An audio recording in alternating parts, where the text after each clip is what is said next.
Good afternoon. My name is Marty Schultman. My co-chair, Administrative Judge Deborah Kaplan, program committee members, Justice Lisa Sokolov, Principal Court Attorneys Priva Simon and Joan Levinson, and I welcome you to this afternoon's Holocaust Remembrance program, sponsored by the Jewish Lawyers Guild and the Gender Fairness Committee, the civil branch of the Supreme Court, New York County. For decades, our annual program has been held in our 60 Center Street Courthouse's majestic rotunda.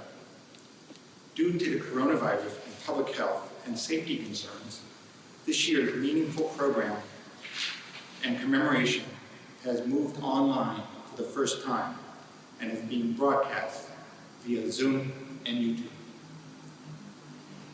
In an online ceremony this past January, organized by the renowned Harkey Synagogue of Manhattan to commemorate the 76th anniversary of the liberation of the Auschwitz-Birkenau concentration camp, the United Nations Secretary General Antonio Guterres was a keynote speaker. I must share with you some of his published, paraphrased, and quoted remarks, which are compelling.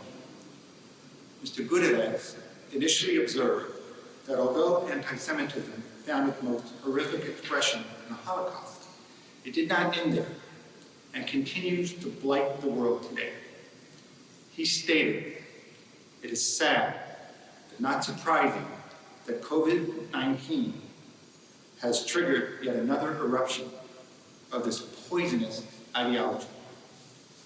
Mr. Guterres warned of the resurgence of Holocaust denial and distortion, and that after decades in the shadows, neo-Nazis and their ideas are gaining currency. He said, "In Europe, the United States, and elsewhere, white supremacists are organizing and recruiting across borders, flaunting the symbols and tropes of the Nazis and their murderous ambitions. We have seen shocking examples in this nation's capital in recent days.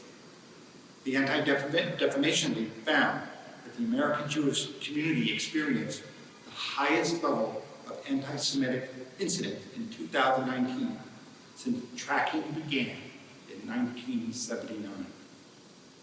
The UN chief further noted that the pandemic has also opened new fronts for neo-Nazis and white supremacists who are using social media to disseminate propaganda and sow fear and hatred, and warned that when truth dies, it becomes easier to exploit differences between groups or to invent scapegoats.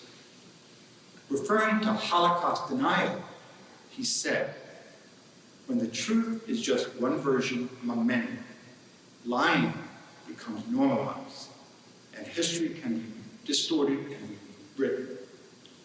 As the number of Holocaust survivors diminishes every year, we must make even greater efforts to elevate the truth and ensure that it lives on."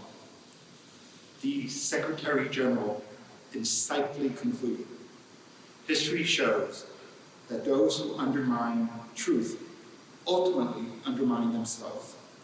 The only way out of the COVID-19 pandemic is through science and fact-based analysis. The production of vaccines in record time is testimony to the effectiveness of this approach. There is no vaccine for anti-Semitism and xenophobia, but our best weapon remains the truth." Our program this afternoon will promote the historical truth, and during our candlelighting program, we will publicly read stories of 6 Holocaust survivors. After each true story is read, the survivor or the survivor's family members will light a candle to honor the memory of loved ones. And these 6 candles will also honor the memory of the 6 million souls who perished.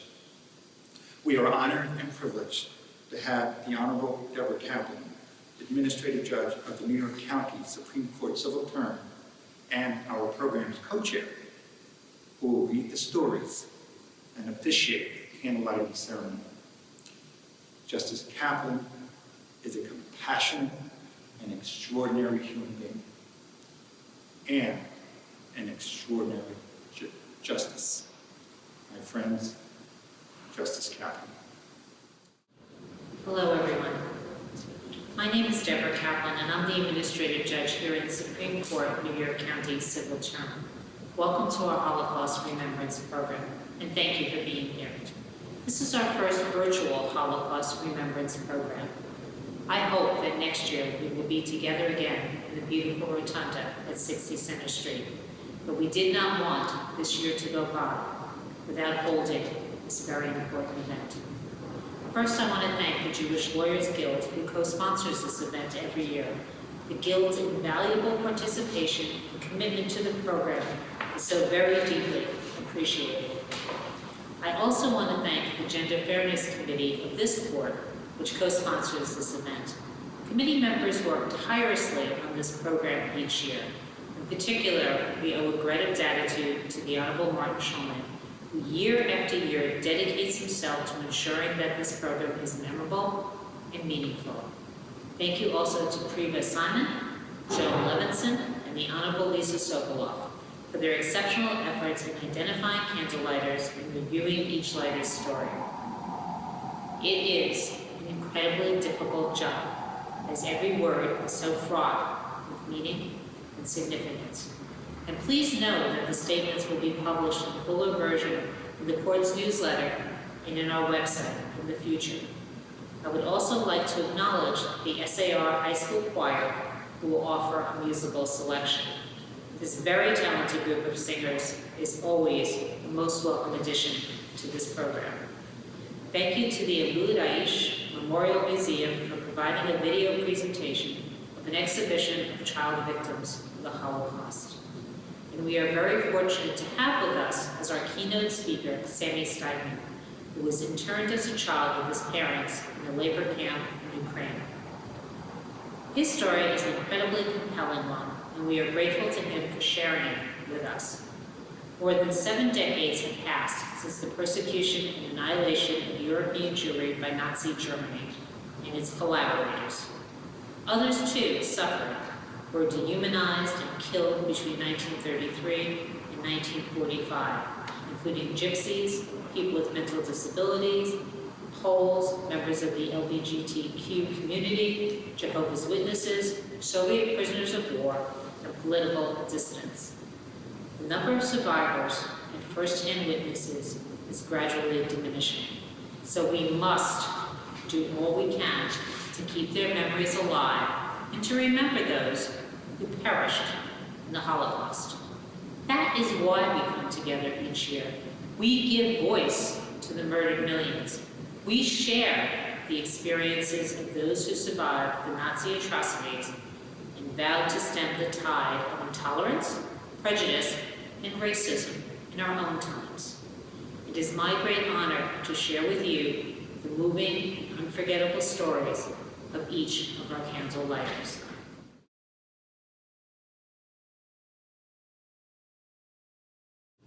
Rosa Meltzer was raised in Demlin, Poland, in a small town along the Vistula River near Warsaw. She was the oldest and only girl among the 3 children of Pearl and Yafrachmaliel Meltzer. She grew up surrounded by a large extended family of 40 people who got together for many occasions, especially the Jewish holidays. Rosa's father owned the Meltzer Shoe Store in Devlin, which sold the finest women's shoes manufactured by a factory in Warsaw, owned by a family member. Rosa's mother tended to her family's needs and was a wonderful Jewish cook.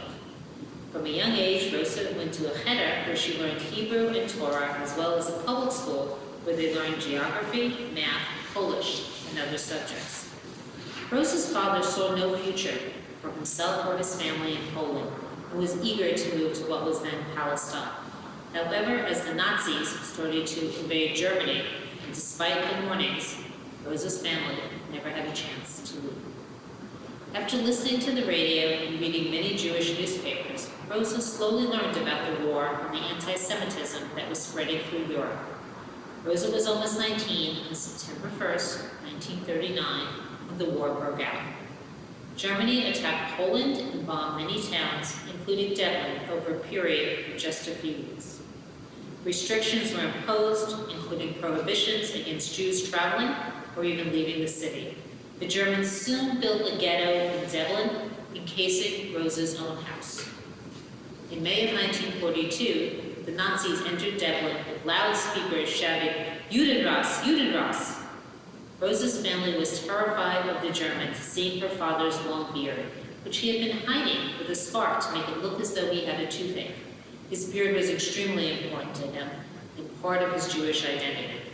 Finally, at the last minute, before going to the street, leaving his home for the last time, he cut his beard and he said, "God will forgive me for this." And then he began to cry. This was the first time Rosa had ever seen her father cry, and the very last time she ever saw him, her mother, or her younger brother. The Nazis sent the young and the healthy-looking to a concentration camp, and the rest, including Rosa's beloved parents, were sent to Sobibor, a death camp. Rosa and her brothers were sent to Czestochowa. Rosa was assigned to work as a seamstress making Nazi uniforms. She was awakened every morning at 5, followed by roll call. Then she and the other women were given a piece of bread with a makeshift black water the Germans referred to as coffee, and then she would work a 12-hour day. One day while Rosa was sewing, a Nazi officer saw her surname was Meltzer. He could not comprehend how a Jew could have the last name, as it was the same name as a non-Jew who he knew. So he took out an iron stick that he carried up his sleeve, and he violently struck Rosa on the head. She was taken to the infirmary where she was bandaged and then sent back to work the very next day. The large scar on her scalp never went away. In January of 1945, Czestochowa was liberated.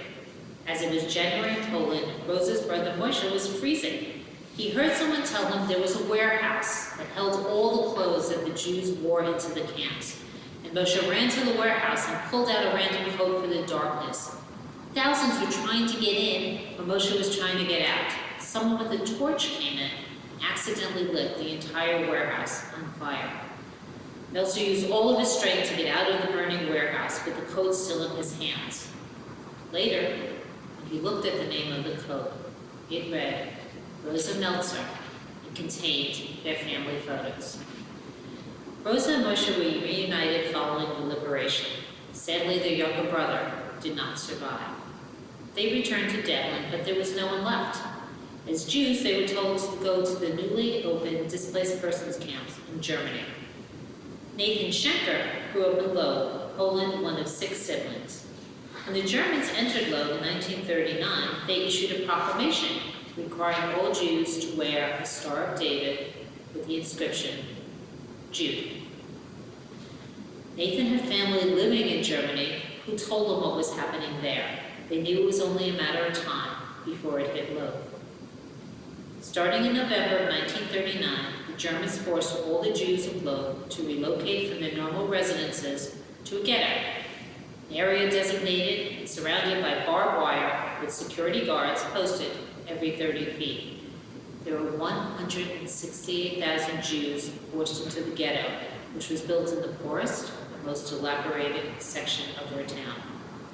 When the Germans came to Nathan's home to relocate his family, it was a Saturday. They were not allowed to take anything with them except a small backpack, which was extensively searched. The SS officers confiscated anything of value. When the family arrived at the ghetto, they found one room in a house in which to live.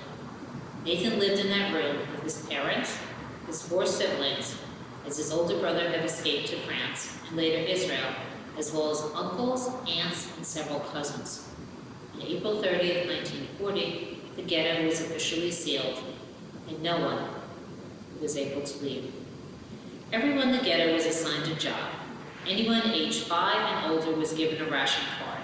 Nathan and his brothers worked in textiles and produced anything the German army needed: clothing, uniforms, ammunition, etc., anything. The reward was a bit of food. They were expected to work 12 hours a day, 6 days a week. While in the ghetto, SS officers would periodically round up Jews and place them in vans. Once the vans were full, the officer would pull out the exhaust pipe and kill everyone inside. People dug ditches for them to unload the dead bodies in the ghetto. One morning, on the way to the factory, Nathan and his brother heard people screaming, "Selection! Selection!"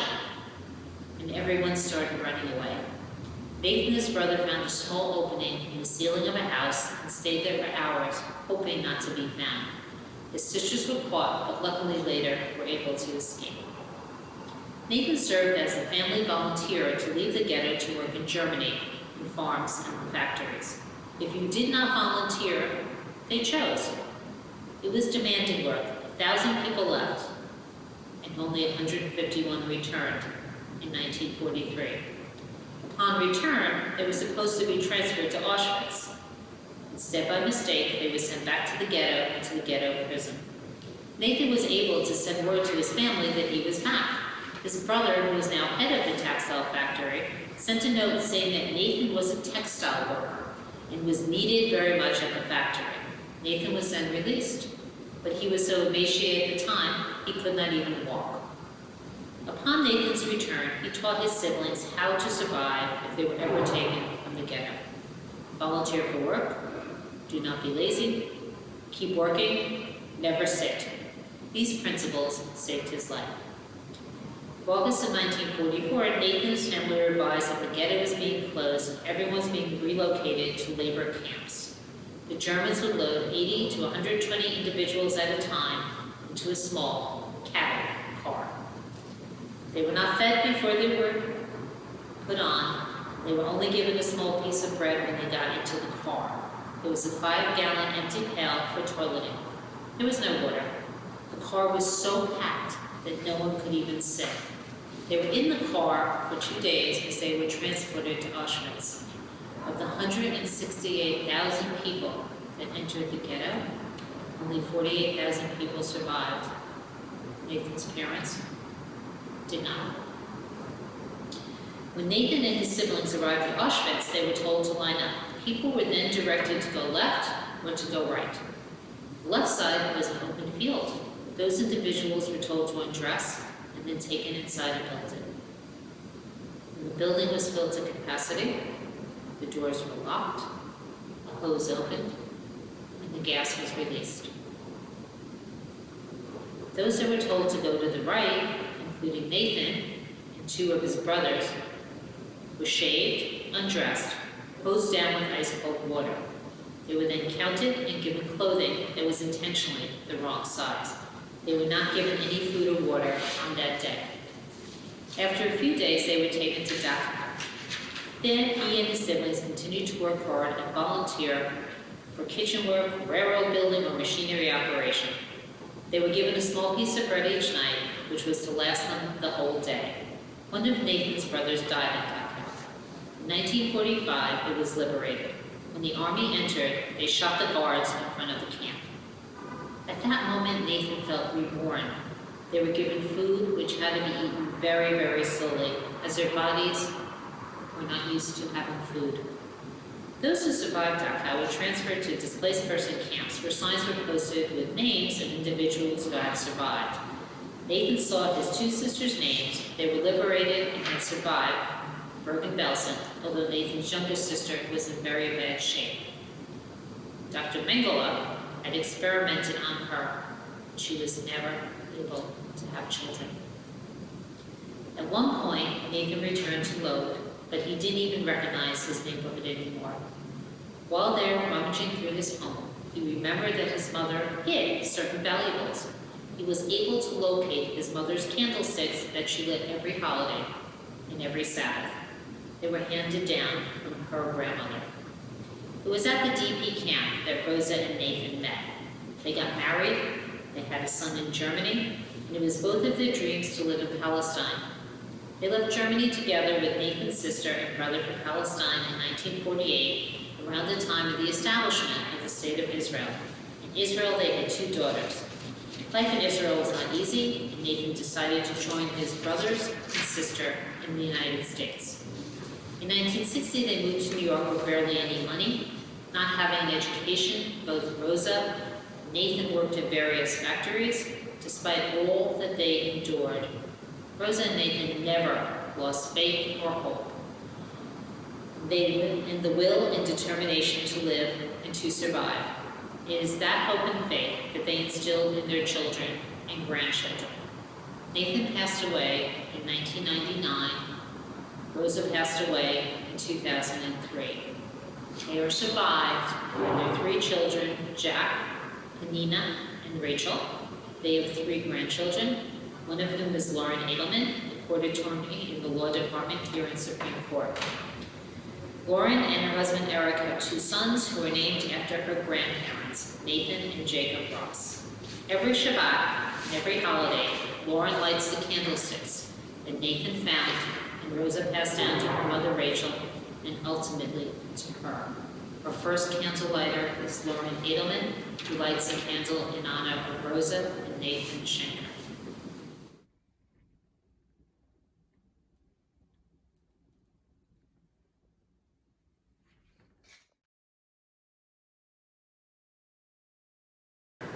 David Hertzberg was born on December 12, 1917, in Gleiwitz, a small German town on the Polish border.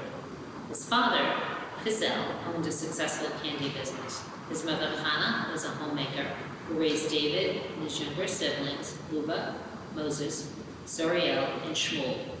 Yiddish was the language they spoke at home. Religion played an important role in their family. Every Friday night, Hannah would prepare a traditional Jewish Shabbat dinner that included soup, chicken soup, rice, and beans. In 1930, the family moved to Bedzin in southern Poland. There, David finished school at 15 and learned how to be a carpenter. At 18, with his father's help, he opened his own factory, which made beds and baby carriages. In 1938, at age 21, David was drafted into the Polish army, where because of his trade, he was placed in a special unit that fixed railroads and bridges.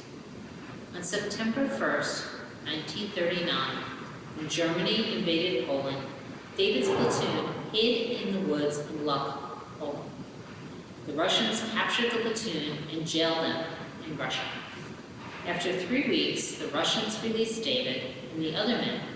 Once on the train, David thought he was on his way back home.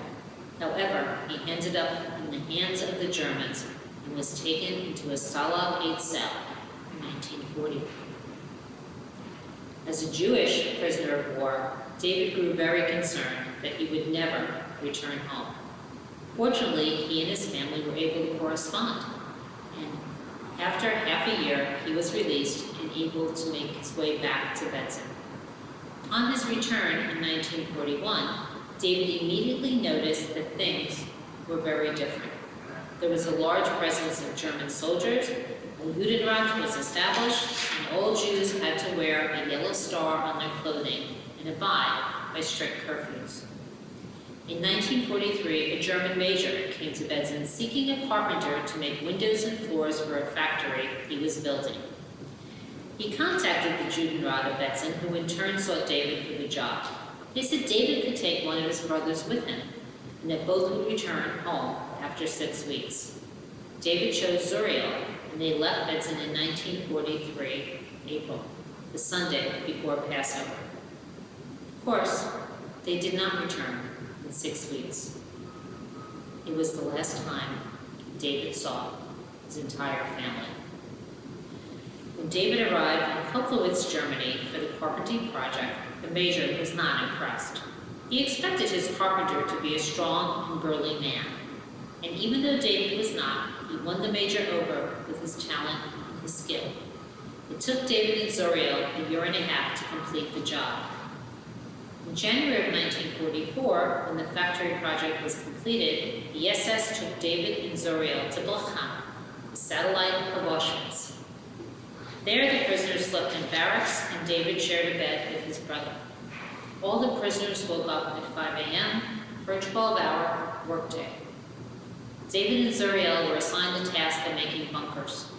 Food was a bowl of soup, served once in the morning and once in the evening.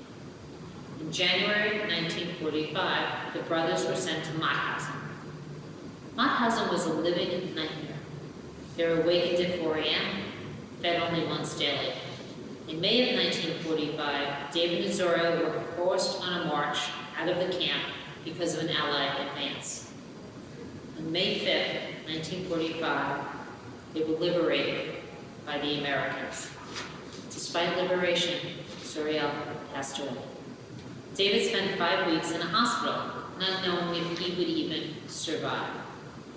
After recovery, David returned to Germany, where he learned that his sister Luba and his brother Shmuel had survived the war. In 1946, a special woman named Hella Levy visited Luba's home in Munich. For David, it was love at first sight. Hella came from a large family. Her father, Barak Lewitt, was an important rabbi in Sosnowiec, Poland. Hella and her sister spent a war in a forced labor concentration camp for women. Of her entire family, only one brother and sister survived. In 1947, David and Hella were married, and by 1948, they had their first child. In 1950, they set sail on the General Black to America. When they arrived, they had nothing, but with hard work, they prospered. When Hella passed away, they had been married for 61 years. Michelle Rosenblatt, granddaughter, and now a litigator, and a proud member of the Young Friends Board of the Jewish Museum of Heritage. She works to ensure that stories like her grandparents will never be forgotten. Now Arlene Hertzberg and Michelle Rosenblatt will light a candle in honor of David Hertzberg.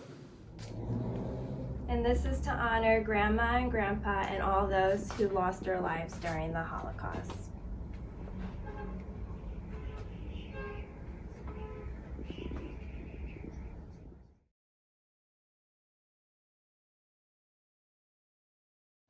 The Holocaust had a lasting impact on the lives of my parents, reflected not only in the way they chose to embrace life after their tragedies, but also in how they left us. My mother, born in 1926 in Stanisław, Poland, died in 1988 on the 50th anniversary of Kristallnacht. My father, born in 1924 in Drohowicz, Poland, passed away in 2017 in Yad Shor. They were victims, but they were also heroes, in a quiet and inspirational way. Gisela Locks was the child of a well-established family in the lumber business. On October 12, 1941, the largest scale raid until then in occupied Poland took place.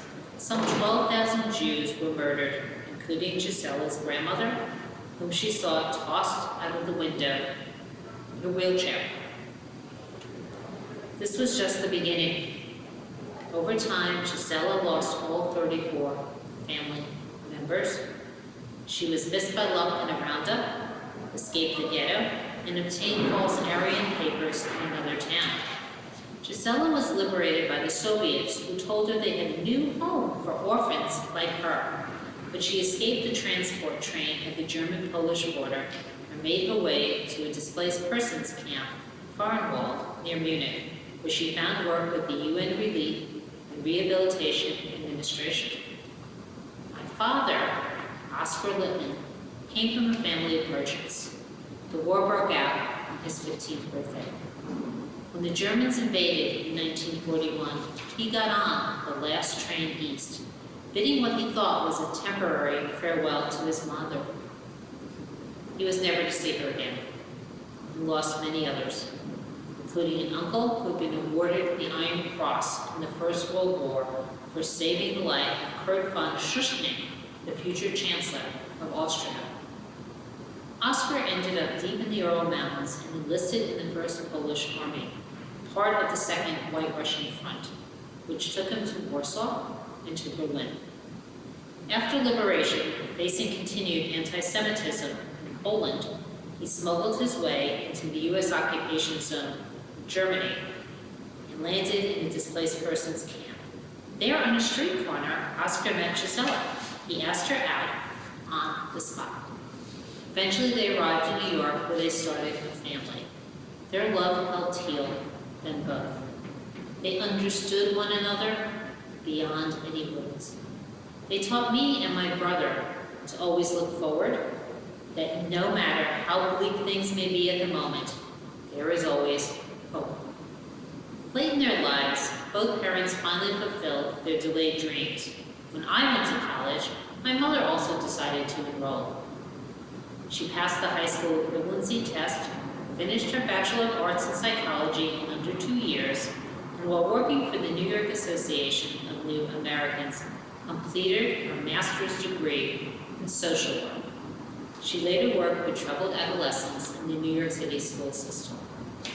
My father, after retiring at 70 from a job in sales, wrote 5 works of fiction under the name George Oscar Lee. In 2001, we visited their hometowns, now in western Ukraine. The lady who lived in my father's house since 1946 would not let us enter, even though we told her we had no desire to reclaim the home. In my mother's town, we met a Moscow-trained rabbi, a man who needed to be flanked by security personnel just to walk the town streets. Only the stones are now witness to the centuries-old, rich Eastern European Jewish life. Gisela and Oscar became proud American citizens and were blessed with children and grandchildren. Professionally and personally, we carry on their legacy, one that embraces human dignity and fights against all intolerance and hate. Phyllis Lee now light a candle in honor of her parents, Gisela Locks and Oscar Lippman. I am here to honor the memory of my parents, George Oscar Lippman Lee and Gisela Bella Locks Lee.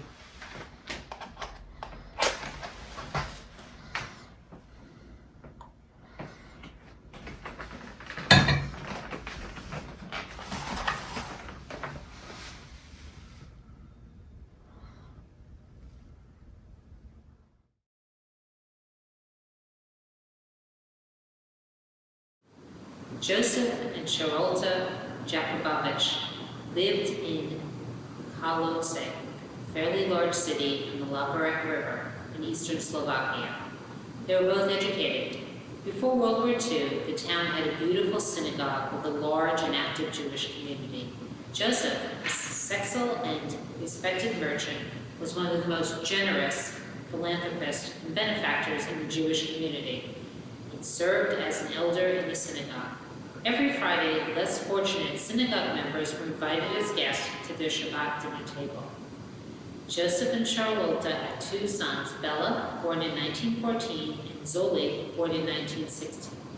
After graduating gymnasium, Bella studied pharmacy at the University of Prague, later returning home to work as a pharmacist.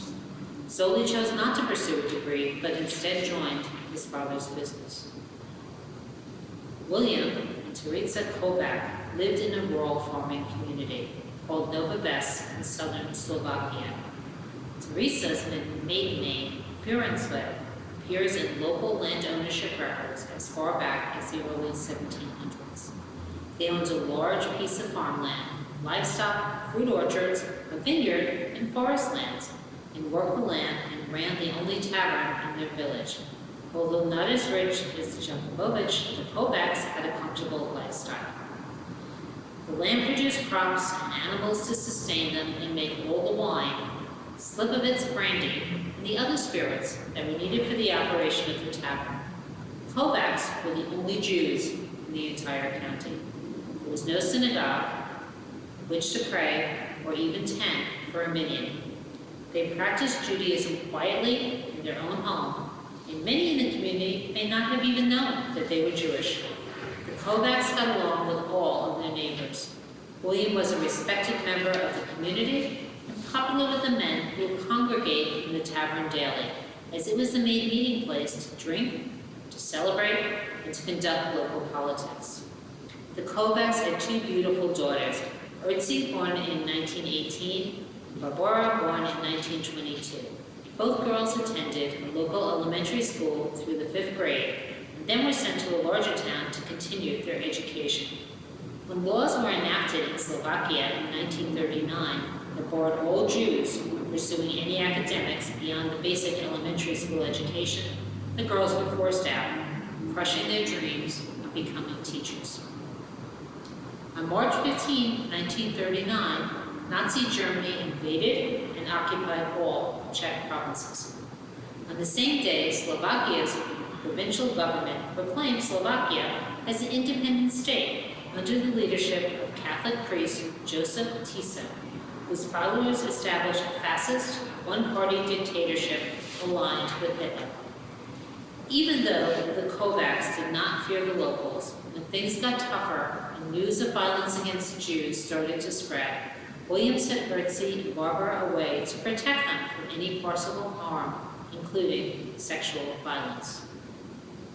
In the fall of 1939, he sent them to one of a number of camps for young Jews, which were established to teach communal life in a modern Hebrew in preparation for the immigration to Palestine. But then the Slovak government passed a law that made it impossible for Slovak Jews to travel abroad. It also became dangerous for Jews to congregate, and the camps were rapidly disbanded. Shortly thereafter, the new Slovak government ordered Jews to declare their bank accounts, financial securities, and real estate holdings. The accounts were frozen, the land was confiscated, and existing businesses were summarily turned over to Slovak people chosen to take over the Jewish-owned businesses and continue operating them as their own. Fortunately, none of the local people attempted to claim the Kovacs' tavern, business, or land, or threaten them with harm. However, the situation was difficult for the Djokovic. An individual was assigned to take over Joseph's successful business, but Joseph treated the person controlling the business well and actually developed a very good relationship with him. Earlier, when Ötzi and Barbara Kovac were in the Jewish youth camp, Ötzi fell in love with Ernest Klein, who would later become her first husband. And Zoli Jakubowicz fell in love with Barbara at first sight. After the camp was closed, Ötzi and Ernest left for Bratislava, a very large city. They hoped to easily blend into the population and stay relatively anonymous. They were able to bribe some local officials and secure identity papers that listed their religion as Catholic. With these documents, they were able to get married, rent an apartment, and look for jobs. This helped them to avoid the first wave of deportations and stay alive. Barbara was invited by Zoli to come to his hometown. Shortly after that, Barbara and Zoli married.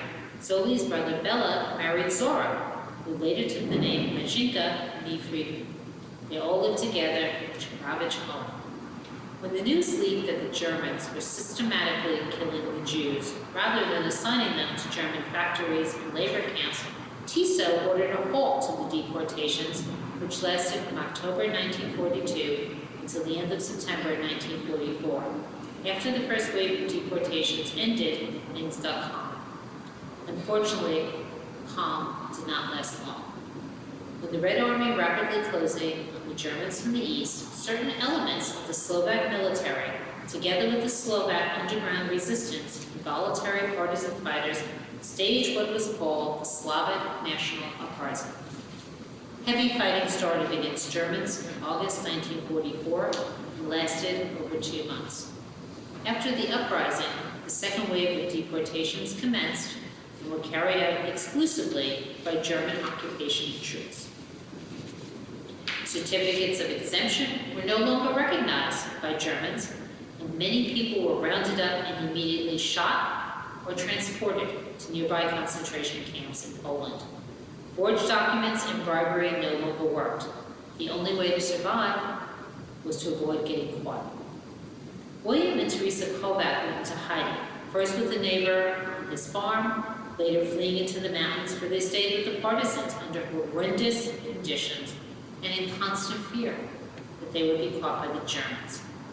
Finally, eastern Slovakia was liberated by the Red Army in March 1945. In Bratislava, Ötzi Kovac and Ernest Klein decided to go into hiding. One morning, they left their apartment, chose to take separate routes to avoid any suspicion and agreed to meet at Bratislava's main railroad station to take a train up north. Ernest never arrived.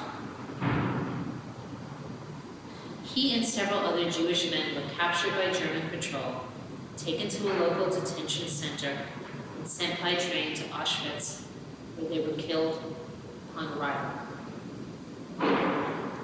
A local policeman warned Joseph that there was to be a roundup of all Jews possessing certificates of exemption.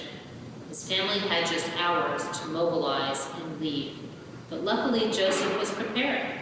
The family separated into 3 groups, all of them hid in the mountains, with different groups of partisans, living in underground bunkers and living in caves. Zoli and Barbara were caught twice by Germans and marched through the woods, but each time they managed to escape. Of the approximately 130,000 Jews in Slovakia pre-World War II, only 25,000 survived the war.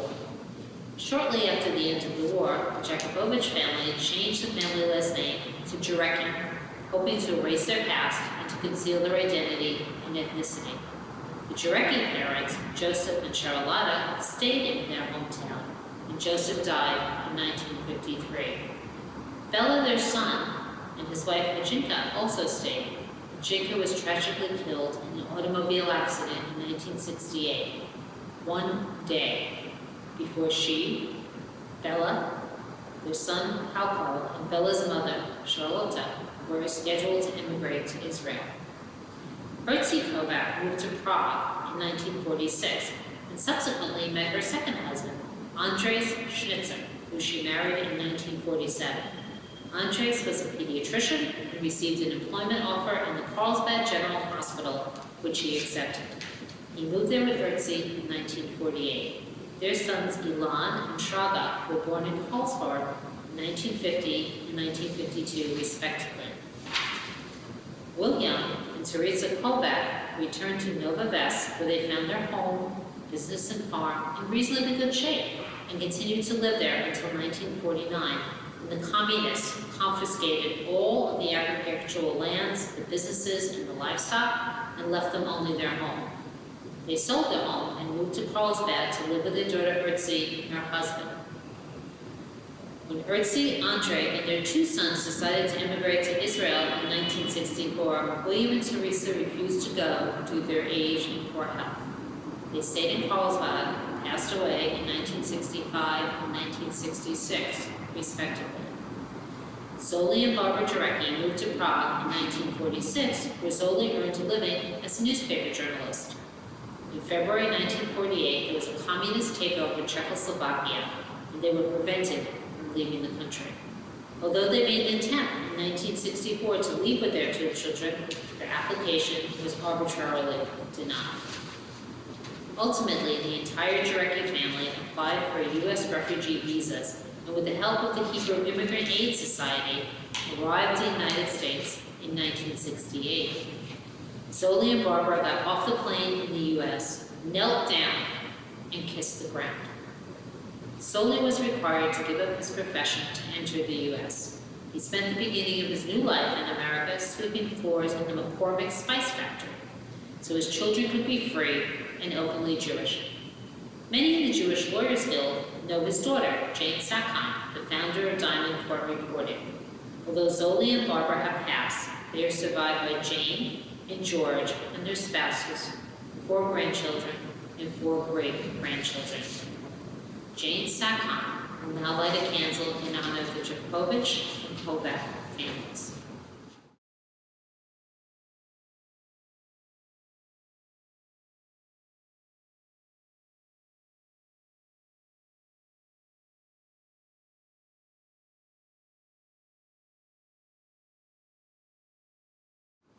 Both of my parents were born into fairly well-to-do families in Vienna, Austria. My father, Karl Hoffman, was born in 1896, and my mother, Franziska Hoffman, née Conrad, in 1902. World War I and the Great Depression ended their financially secure lives. Both of the families were ruined financially by these 2 events. History is not on my father's side. His family's business was a store that sold horse blankets, Business was very slow with the advent of the newfangled contraption called the automobile. Since my father left university with only one semester to go for his engineering degree, he was able to get a job in a candy factory, eventually rising to become a manager. The job literally saved his life. One of his key employees at the factory drank too much. He was constantly late to work or absent. After numerous warnings, my father had enough and was about to fire him. The employee begged for his job. He said that his wife and his 3 children, he had to support them, he needed the salary. My father relented, and he let him stay. And it worked out. In the late 1930s, things started getting very bad in Austria. The Nazis were taking over, and the Jews were losing their jobs, property, and even their lives. My parents recognized that they had to leave. The first thing they did in 1938 was to get married. Family legend has it that my father had no money, which was absolutely true, and needed $500 to emigrate to England. My Aunt Lizzie Rayner, nay Alice Conrad, according to the same family legend, had $500, but wouldn't give him the money unless he married my mother. Knowing my aunt and my father, there is not a doubt in my mind that this story is true. In order to leave Austria, all kinds of paperwork was required. Not 100% sure what happened next, but either at the airport or on his way to get the last of the paperwork he needed to immigrate, my father was arrested. It may have been because he had $500 on him, or because the deadline to leave Austria had already passed, but he was arrested by the regular police. It looked like his life was over. It just so happened that 2 Gestapo officers passed by at the time of his arrest. One of them asked why my father was being arrested. After receiving a response, the Gestapo officer demanded my father as his own prisoner. The police officers hesitated to turn him over. However, the Gestapo officer pulled rank on them and took my father into custody. When they were out of sight of the police, the Gestapo officer let my father go and told him to get out of the country immediately. The Gestapo officer was the man whose job my father had spared at the candy factory. My parents flew to England immediately after my father was released. In 1941, my father was arrested along with many Austrian and German male refugees because the English feared that they could be spies. They were later sent to the Isle of Man for safekeeping. There, Jewish immigrants and Nazi sympathizers were housed side by side. Once again, being a candy factory manager changed the trajectory of his life. My father was released to run a chocolate factory in England because manufacturing chocolate bars for the troops was considered essential work. I was born while my parents were in England. We left England in 1947, went to South Africa, and finally came to New York in 1951. Most of my family got out of Austria alive. My aunt and her family immigrated to Cuba and eventually came to New York in 1945. Unfortunately, my maternal grandfather and paternal grandmother did not get out and were murdered in a concentration camp. My father spent the rest of his life managing candy factories in London, Johannesburg, and New York, making Chunky's chocolates and Bonomo's Turkish taffy, among others. As a kid, I never liked his candies. They were just too sweet. Now, Anthony Hoffman, educator and political activist, will light a candle in memory of his parents, Carl and Franziska Hoffman. Okay.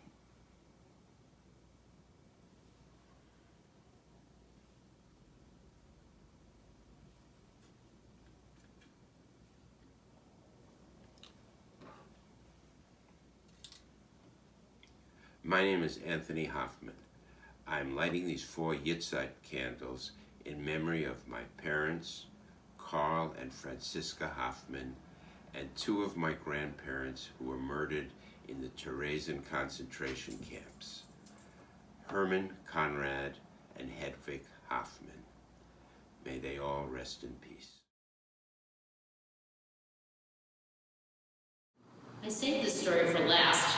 There is a saying in Hebrew, Aharon, Aharon, Aviv, which is roughly equivalent to the English saying, last but not least. But its literal translation is last, last beloved. Mr. Gersh Sorkin is a survivor of the Holocaust, and here is his story. Mr. Gersh Sorkin, born in Riga, Latvia, situated in northeastern Europe, recalls with fondness that Latvia was twice the size of New Jersey with a population of 2 million, including 100,000 Jews. Prior to the war in 1939, Riga had a population of 380,000 with 40,000 Jews. It was a flourishing city with Jewish life, including 8 Jewish schools, 5 main synagogues, gymnasiums, clubs, theaters, political and athletic organizations, all which soon encountered demise. An abrupt change occurred in June of 1940 when the Soviets took over Latvia in the summer, without resistance from the overmatched Latvian army. As a result, many synagogues closed, the rabbis were jailed, and school curriculums dramatically changed from semi-religious to totally secular. Again, on June 22, 1941, the Nazis invaded Latvia and the Soviet army collapsed.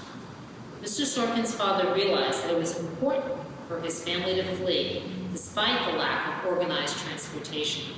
His family traveled by foot for 36 miles to a train station. Fortunately, the train had stopped for repairs, making it viable for his family to join the overcrowded masses. Mr. Sorkin, who was almost 13 years old, immediately put aside plans and preparations for his bar mitzvah. His family remained on the turbulent train ride for over 2 weeks, where they encountered Nazi airstrikes via military warplanes.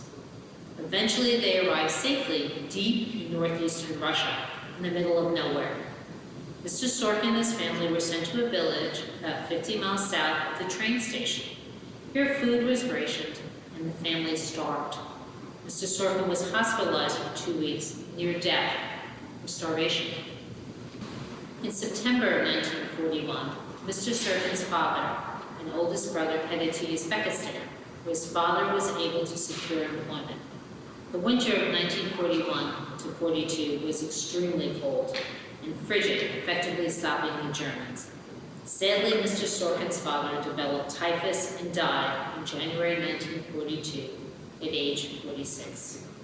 Mr. Sorkin's older brother was drafted in the army, where he fought for 2.5 years until he was seriously injured in 1944 and released.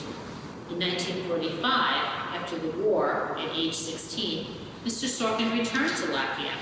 He looked for 25 close relatives, only to learn that on November 30th, 1941, all of his family, except for 3 cousins chosen for hard labor, had been taken to Rumbula, a forest 10 miles east of Riga, and shot. The shooting squad's members were local volunteers led by high-ranking Nazi officers who entered Riga, killing all the Jews. Mr. Sorkin was all alone until 6 months later, when his mother, older brother, and younger sister returned. While in Latvia, he enrolled in professional school and studied to be an electrician. Mr. Sorkin graduated high school at the age of 20 and entered an institution like college, and in his second year was drafted into the army. He served in the Soviet army for 3.5 years and recalls it was an extremely difficult time for Jewish people due to the full-scale anti-Semitism. Since the Soviet army was multinational, this provided some relief.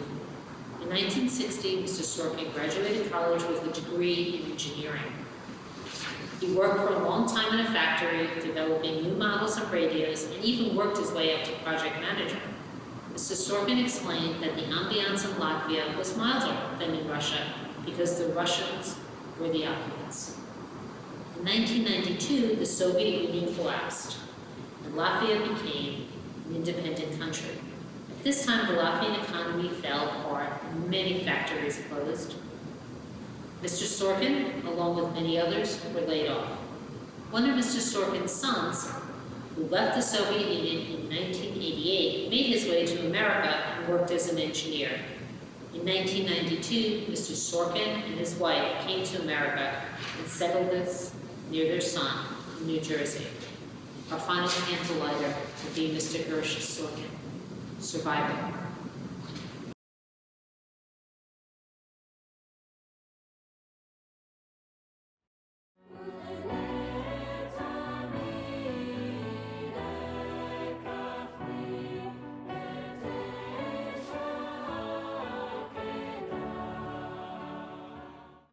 At this time, our cantor will recite the Almale prayer. Let us each take this time to reflect as we remember our holy martyrs.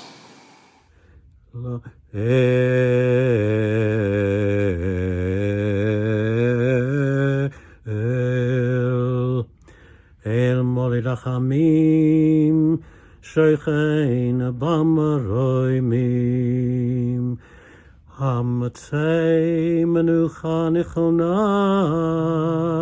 Tachat Kanafei Hashechina, Im Kedoshim Utoirim, Kezohar Harakia Mazahirim, Lo Nishma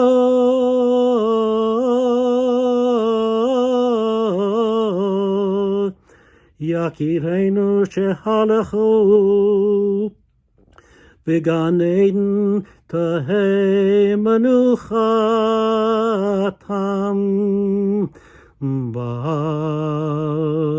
Harachamim Yastireim Beseter Kenafav Lioilomim V'yitzror bitzror hachayim et nishmatam Adonai hu nachalatam v'yanuchu b'shalom al mishkevam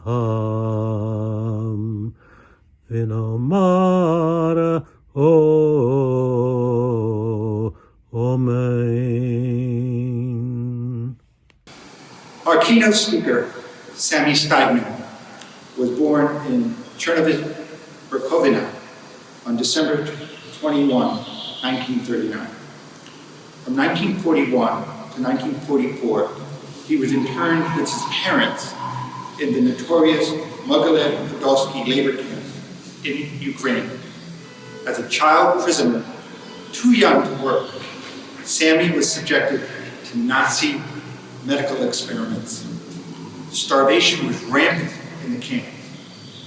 Near death, Sammy was rescued by the kindness of a German woman who brought him food, never knowing her name. Sammy and his parents were liberated by the Red Army. He lost 35 members of his paternal family members in the Holocaust. The Steigman family emigrated to Israel in 1961. Sammy first emigrated to the United States in 1968. He is today a much sought-after motivational speaker and teacher of Holocaust awareness. He has been honored for his work by many organizations, notably the Museum of Tolerance here in New York City and the New York State Assembly, the latter recognizing him as an example of courage and compassion. Sammy's foundation provides scholarships to upstanding students in honor of his parents and the global recognition of the experience of survivors. We are deeply honored and privileged to present Mr. Sammy Steigman.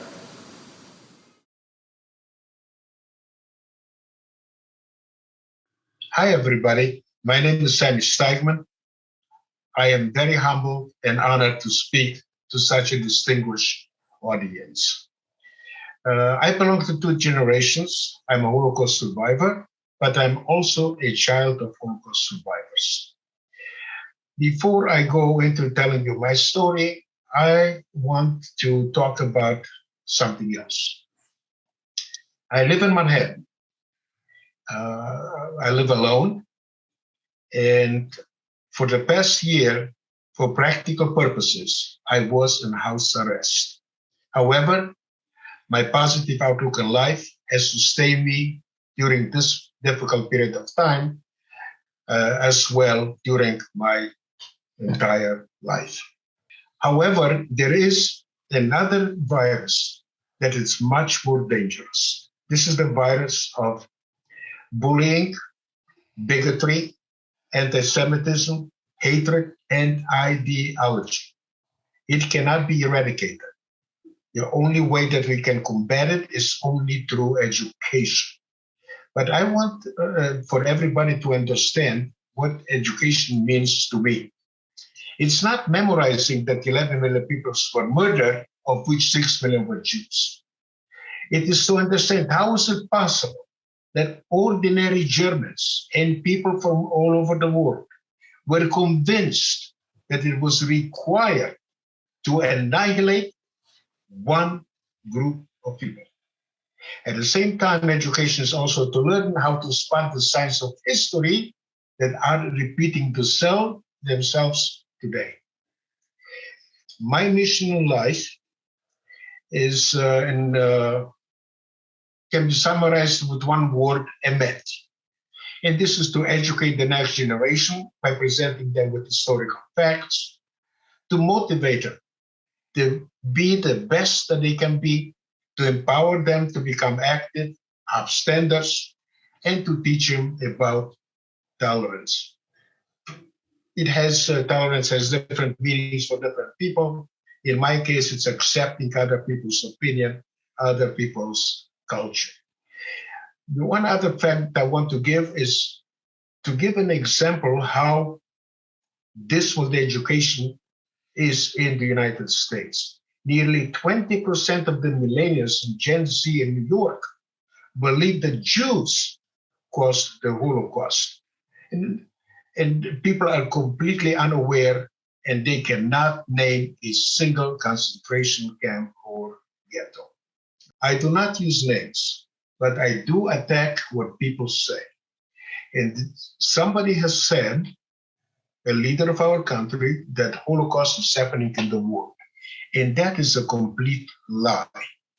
Okay, genocide is happening. Genocide is the murder of a group of people, but Holocaust is the annihilation of a group of people. The only group of people slated to be completely annihilated from the face of the earth were the Jews. The official definition of it is the systematic bureaucratic murder of 6 million European Jews sponsored by the state. What is important, once they were going to accomplish that in Europe, they wanted to open up a museum, and they were going to call it the Museum of the Extinct Jewish Race. And the other thing that completely shocked me is in 2013, in London, Daily Mail, and in New York Times, there were two articles that stated that the Nazis and their collaborators had 42,500 different type of camps. Of these 42,500 different type of camps, only 6 were actually dead camps. Auschwitz-Birkenau, Treblinka, Belzec, Sobibor, Chelmno, and Majdanek. Once I'm giving the background, the story is not anymore about Sammy. Okay, now the story is how to learn the lessons from it, okay, to make sure that it will not happen, not only to the Jews, but also to any other group of people. One other thing that I want to differentiate, and then I'll tell you my story, is the difference between hatred and anti-Semitism. They are two different things. You can hate somebody because the way they look, the way they are dressed, the country they come from, the color of their skin, their religion. Okay, there's so many reasons. Anti-Semitism, however, refers only to one group of people, and this is the Jews, although there are three groups that are called Semites: Jews, Arabs, and Ethiopians. Let's talk about myself. In 1941, my parents and I was only a year and a half, were deported by the Romanians to a labor camp in Ukraine. The name of the camp was Mogilev Podolsk. Obviously, unable to work. Most of the kids did not survive, especially my age, but they found use for me, and they decided to do medical experiments on me. I have been in pain all my life, every second of my life, and I will be in pain for the rest of my life. However, there is no particular cure in my particular case because I'm suffering from head, neck, shoulder, and back. The problem is that it's not localized. And on a scale from 1 to 10, my pain can be between 8 and 9 or 2 and 3. And at the same time, okay, the pain is constantly shifting. Okay, it's not localized. And that's why they could not find a very specific cure for my problem. So, however, about 30 years ago, I did not like the side effects of the extremely powerful, addictive painkillers that I used to use. And because I have a very high pain tolerance, I decided to learn to live without painkillers. Today, I can proudly say that I do not use any painkillers. It took me about a year to learn how to live with it, without it. For 63 years, I felt that I don't belong to either generation. I felt that I don't belong to the Holocaust survivors because I have no memory of that period of time. And until the trial of Eichmann in Israel, the Holocaust survivors did not talk, especially to their children. They felt guilty, ashamed, and like victims. And they wanted to make sure that the children were not burdened with those horror stories and live a normal life. Also, additionally, I felt I don't belong to the children of the Holocaust survivors because most of them were born in DP camps. These were the camps that were liberated by the Allies. In many cases, they had to live there for 3 to 4 years because they had no place to go. But the threat of death did not exist there. And two things meant to be, in Yiddish it's called basher, happened that changed my life forever. In November 1st and November 2nd of 2003, the Holocaust Museum in Washington, D.C. closed its doors to the general public. It opened it up only to the Holocaust survivors, their children, and their liberators. There were over 8,000 people from all over the world. In Bashert, at the table where I was sitting, I met a man born in the same city, been in the same camp, same years, 1941, 1944. He was taken when he was 8 months old. I was taken when I was a year and a half. By meeting him, that prompted me to stop ignoring being a Holocaust survivor and do something about it. And in 2007, I joined the Museum of Jewish Heritage, a living memorial to the Holocaust here in New York. And in 2008, March 11, I got my first assignment to speak to sixth graders. I believe that all of you will agree that your first presentation is not the best. It's not the most complete. I did not have a story. I did not know that I can tell a story. And most importantly, I had no idea what impact I will have on such young people. Again, Bashir, meant to be, they sent me thank you letters, each one better than the other. But one sixth grader changed my life forever. She wrote, P.S. Your story was overwhelming, and I promise I'll pass your story to my children. Because of her, I have decided to dedicate the rest of my life to reach as many young people as I can, nationally and internationally. However, I am not only a victim of the Holocaust, I am also a victim after the war, when I knew persecution, intimidation, anti-Semitism.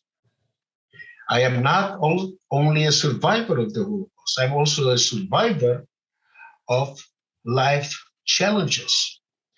And I'm going to give you two examples. And when I tell this to the young people, I don't want them to feel sorry for me. All I want, because I will tell you how I overcame it, I wanted to learn that under no circumstances should they ever give up, should they ever lose hope. Number one, in 1996, I became homeless. I live today in Manhattan on a monthly income of $1,316. And as you can see, I still smile. How do you overcome something like that? Because I'm not a street person. And basically, it's, if you can imagine being born at age 56, not having the human touch, unable to be in contact with the people that knew before, and unable to prove what I did in my past life. I got involved with the wrong people and I had to flee. I recovered by volunteering. I used to volunteer at one time for 18 different organizations, and each organization gave me something that was missing in my life. And interestingly enough, you are aware that when you help other people, you are actually helping yourself. My motto in life is that I am not what happened to me. I am what I choose to be. I've spoken in Bayonne, New Jersey for 7 years in a row to 735 students, 7th graders. In 2015,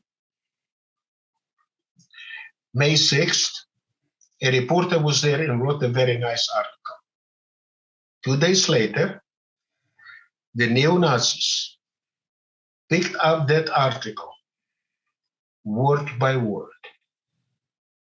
However, and they posted it on the internet, and it took me about 2.5 months to understand that in their headline, they called me 3 times a liar. And let me explain. Jew Holocaust, made out of 2 words, Holocaust, hoax. Hoax means it never happened, so how can I talk about it? Obviously, I'm a liar. Claims Nazi medical experiment he can't remember. It's a true statement, but they don't say why I don't remember and still cause them pain. Also a true statement, but they don't explain why. So they use only innuendos. Then they come up and they say, unlike the millions of other Jew hoaxers, okay, let's remember, millions of people are not liars, millions of people were not experimented. Somehow, he was not experimented by Joseph Mengele. And if you don't know who Joseph Mengele was, he was called the angel of death. He separated who will live and who will die. And as a doctor, he had only one interest: twins.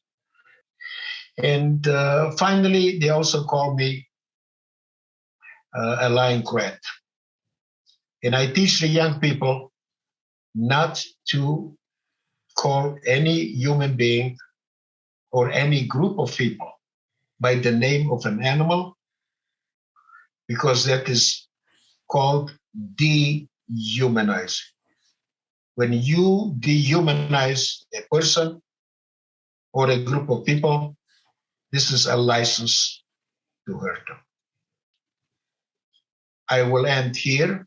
You will have the opportunity to check out my website and also to be able to download my full presentation. So again, thank you for inviting me. And this has been, and it is, one of my highlights. Thank you all.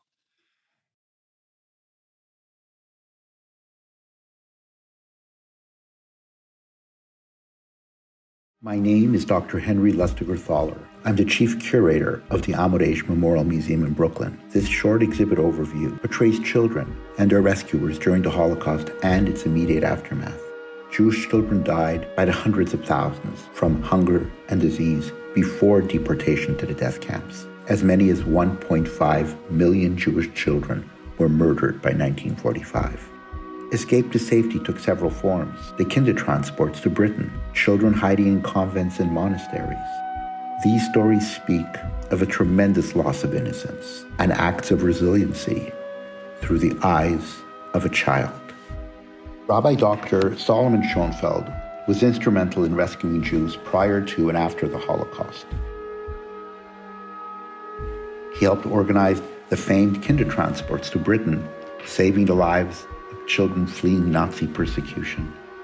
Rabbi Schoenfeld was responsible for the children as they arrived in Britain and organized places for them to live and study.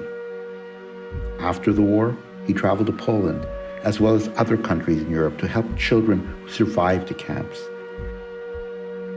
These children are today known as Schoenfeld's children.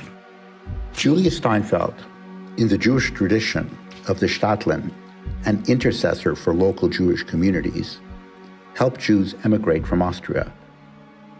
He negotiated with Adolf Eichmann, at great personal risk, to obtain exit visas for Jews leaving Nazi Austria.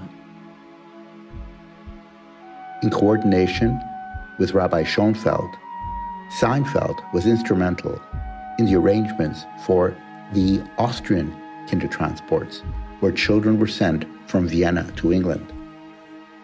Elimelech Mike Tress assumed the leadership of the Zere Agudath Israel in 1937. From 1938 until Pearl Harbor in December 1941, he worked for hard-won visas and affidavits to rescue Jews from war-torn Europe. He was directly responsible for the rescue of thousands of European Jews. In the immediate post-war era, Mike Tress was instrumental in rescuing Jewish children hidden in Christian homes and institutions throughout Europe. Eva Rosensberg, Zere Aguda affidavit, recounts that her father disappeared in a Hungarian labor camp. Her mother was alive. Georgi Lichter, born in Budapest, nothing is known of the fate of his parents.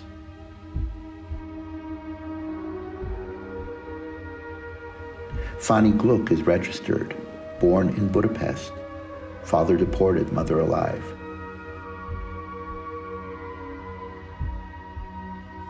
Mike Tress brought these orphans and broken families to America.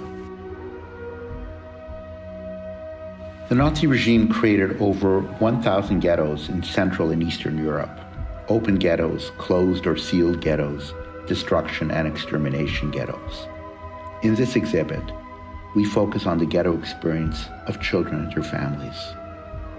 This is a child's suitcase from Chaya Horowitz, 1944 Budapest. This is the story of a family in photos and a final ghetto letter from Rachel Miriam Gottherer to her father, 1944.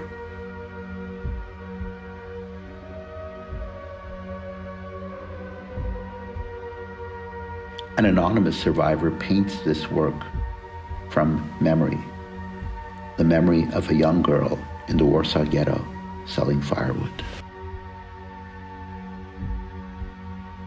From 1945 to 1947, a flood of survivors from Eastern Europe swelled the displaced persons camps, totaling more than 200,000 Jewish refugees. Given the enormity of the tragedy, rebirth began quickly in every aspect of life. In 1947, the DP camps boasted the highest birth rate in the world. Jewish life commenced once again with fervor.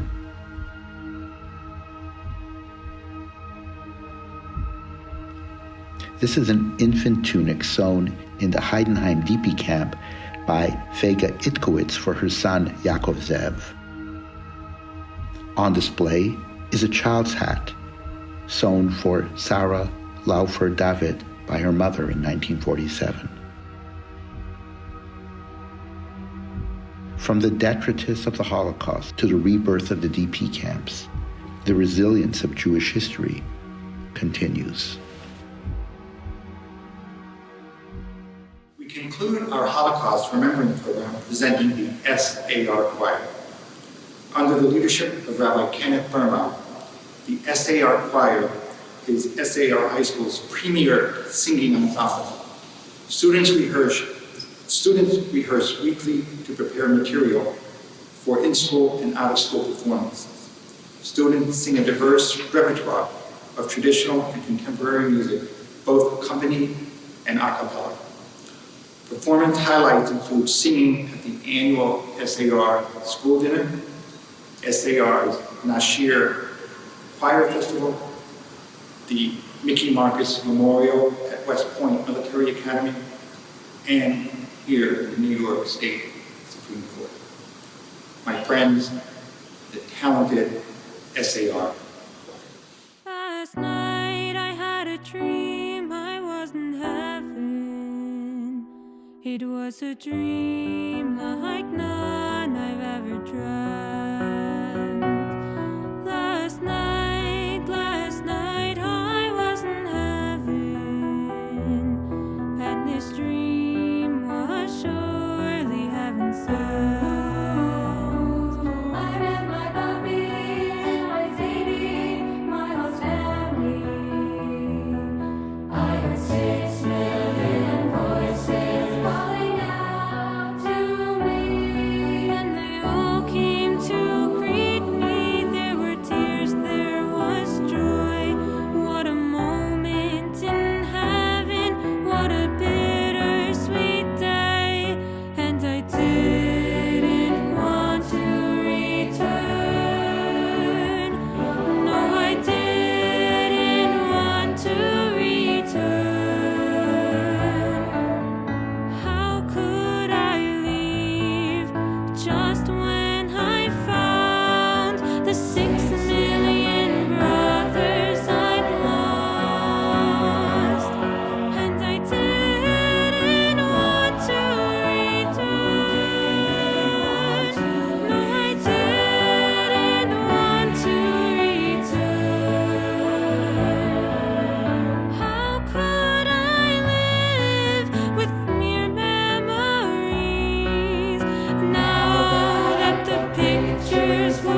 I knew